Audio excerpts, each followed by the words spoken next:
Hello everyone. Today we are going to discuss the HPV vaccination. It is given to protect against the cervical cancers and genital warts. So when to give, how to give and how many doses to give. So basically the guidelines are that this vaccine should be given in the 11 to 14 years of age with the two doses 6 months apart, but it can be given till 26 years of age and at earliest at the start of 9 years of age.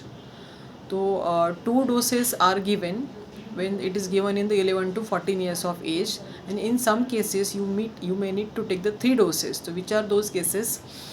If the child has taken the first dose in the 9 to 14 years of age, in that, and the second dose has taken less than 5 months of interval, so in such cases you may need to take the third dose.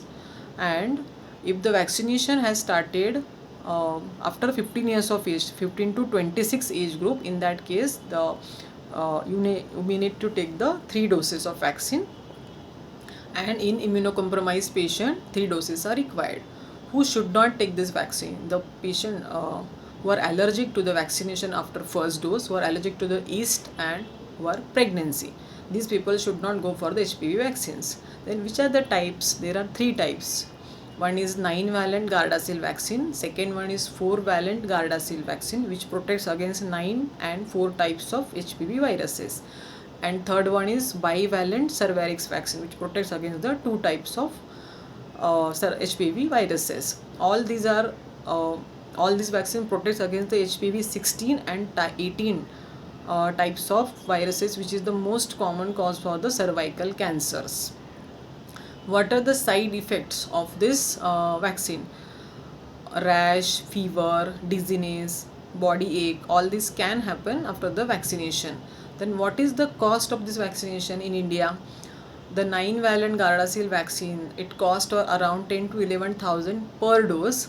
The 4-valent Gardasil vaccine, it cost around 4,000 per dose, and the Cervarix vaccine, it cost around 2 to 3,000 per dose. Where to contact? So any healthcare providers in the nearby you can contact and ask for the cervical cancer protection vaccines. Thank you.